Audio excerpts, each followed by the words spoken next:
Hi everyone, welcome to North and South Pods. This is episode 130 something, and been going over 3 years now, which is interesting. And I still haven't learned to close WhatsApp down while I'm recording, so you don't get that beep in the background. But I hope you're all okay. It's the 4th of December, and it's getting a bit chilly. Christmas is approaching, and I've been really ill for 2 weeks. I'm getting a bit better slowly but surely. My son wasn't well, then his mum wasn't well, and I haven't been well. But I'm slowly getting there. And I'm going to talk to you today about illness and gratitude. But before I do, please like, share, subscribe, support any way you can. If you can support financially with the price of a cup of coffee once a month, please go to the show notes and you can support us through coffee.com, and the information's in the notes. Um, you make it work, and I'd like to expand this project.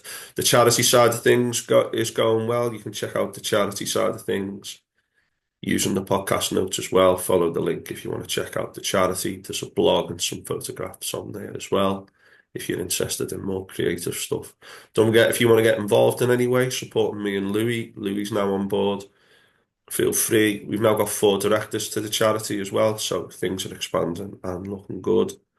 Doing podcasts relating to heritage and working with underrepresented groups. In terms of this podcast, you know what it's about. It's about well-being, history, politics, just general good news. And I could really market this more by being a bit of a divvy, but that's just not what my values are all about. You know, I'm not really interested in punching down and having a go at trans people and minorities and blaming refugees for everything. I'm just not into that. I know there's a lot of money in that. You can go full mental like a lot of those public intellectuals um, who do that kind of thing. And we all know that the media and social media, as Steve Bannon, the architect of the first Trump administration, said, all you need to do is just flood the zone with as much shit as possible to try and sway elections and try to get things done your way. And we need to be really vigilant about what we watch, what we access, because there's a lot of nonsense out there in the mainstream media and online in the non-mainstream media. Be very careful what you are watching and reading, and look after your mind. Don't do stuff that winds you up. If you're watching stuff that's constantly trying to wind you up and get you angry and emotional, they're doing that because then you keep going back for more. It's a dark side of human nature, and it's being manipulated by vested interests. So just be aware of that. Watch your mind, better yourself, join groups that share your values to try and change things. I've done a couple of podcasts recently with Make Votes Matter about trying to get proportional representation in the UK so that every vote counts, which makes it harder for corrupt vested interests to buy votes and sway elections. So that's something that I'm very passionate about as well. Anyway, in terms of being ill, we all need to be more grateful as human beings who've evolved in nature to be risk aware and knowing what's going on around us. We often feel quite unsettled and anxious about things. It's part of our programming.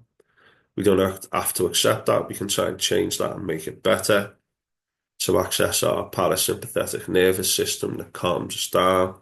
I'm big on things like medication, exercise, just relaxation, looking after yourself. You're a long time dead. So look after yourself. But also, there are times when you get ill, and I've got genetic illness. So I'm immunosuppressed, which means I pick things up easily. As I've said before, I was really, really ill in 2007, and that completely changed my perspective on life. Since then, the way I view illness, people who are going through difficult times, people who are struggling, I've totally changed my perception on how vulnerable and frail human beings are, and how we all need love and support in difficult times. But I think we also need to be grateful. In the United Kingdom, as much as we might not have it too much longer, we have got an NHS where, regardless of how much money you've got in the bank, you can phone and an ambulance will come and you will get care and you will get looked after. And yet we need to sort out how we look after people and how we maintain good public health to stop people going into the hospitals in the first place. And we need to look at social care in this country, which is absolutely disgraceful. It's been neglected for such a long time. The way people are towards the end of life and the difficulties they face and the lack of support and care that is due, I think it's a big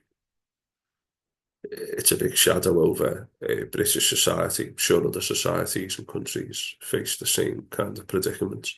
But we need to look after vulnerable people more, particularly in older age, when they're approaching the final days of their life.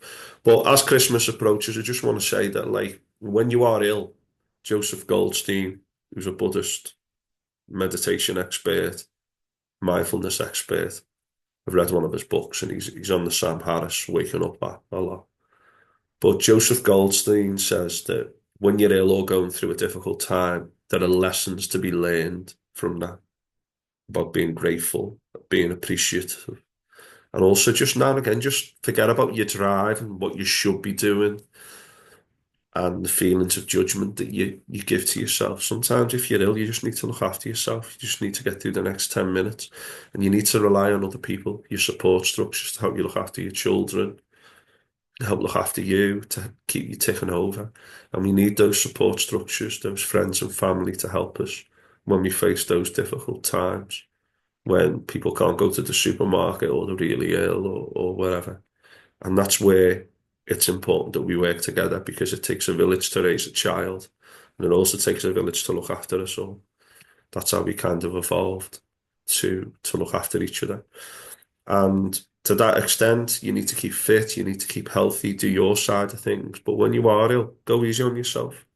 Yeah, you're in a rat race like everyone else, but you need to look after yourself. You need to recharge your batteries. And sometimes you need to just let go and just focus on you. And yeah, it's hard. A lot of people work in jobs now. They don't get paid if they're off ill. And you're worried about work commitments and everything else to do with the rat race and keeping up with the Joneses. But you need to look after yourselves, and we need to push together for a society where people are looked after and cared for when they need it. And we just support each other. We just support each other.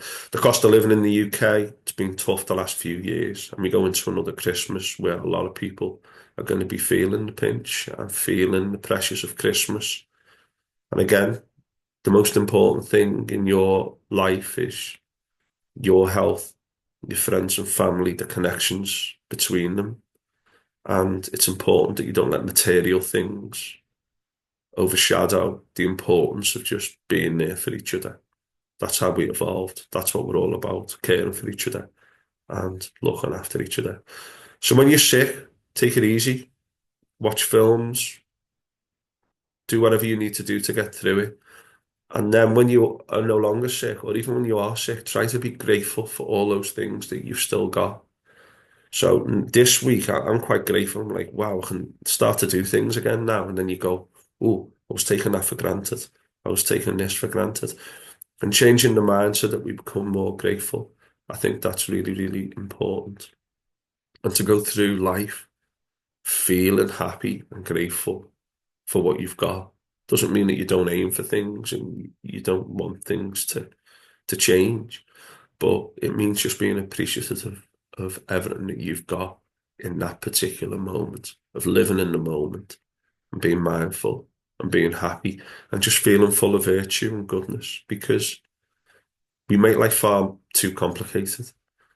And I'm kind of quoting Bergs, who's a bit of a Buddhist meditation expert, when I say that we should be having the time of our lives and we make things so complicated. So when you're feeling really virtuous, when you're feeling really mindful, just think about how amazing life is and think about how amazing the people who were important in your life are. The other day I was decorating the Christmas tree with my son, just me and him, and we had a great time. He was putting the stuff on the tree, and then we played Star Wars, my old Star Wars figures, which I gave to my nephew, and he's now give to my son. We were playing with them. We had a great time last Saturday, and I just thought that like 2 hours I had there with my son was just absolutely magic and amazing. And we forget about these things far too easily, and they're just there on our shoulder all the time. These amazing things that we can do. So we should be having the time of our lives. And as Krishnamurti said, Krishnamurti was a spiritual leader, and he found out he was going to die, and he gave a talk. It's on YouTube. Krishnamurti, his last speech, and he says, "What is life?" And he says, "Well, we don't know what life is. There's no start or origin to it all." But he said, "If you need to sort something out, sort it out. If there's an issue going on, resolve that issue. If you're not happy, like deal with things." And then at the end, he just said, "Let us sit quietly for a while." Then he said, "You can go now. This is my last ever talk." And people just left. And he dealt with it with such humility, knowing that he was approaching death. And we should be having the time of our lives. And if you're not having the time of your life, think about what steps you can take to make it better the next 10 minutes, the next day, week, month, because that is what we need to be working towards. That feeling of enjoying this life, of having a party that you can go to just rest within you. That's a bit of a spiritual journey. And to like think about life as something that's truly magical and amazing. Right, that'll do for today, but I'm just feeling a bit grateful that I'm on the mend. I haven't been really, really ill, but I've been quite ill, and I was really ill a couple of years ago, and I've had problems with my health throughout my life, and it does change your perspective. And it's a pity that sometimes it takes really bad things to happen before you truly start to show gratitude. And then, even then, you'll go back to your old ways that aren't always helpful if you're not careful. Right, look after yourself, seize the day, spend time with people who you love and cherish, be patient with people. We've all got limitations, and have the time of your life. If you can't do that now, when are you going to do it? See you later.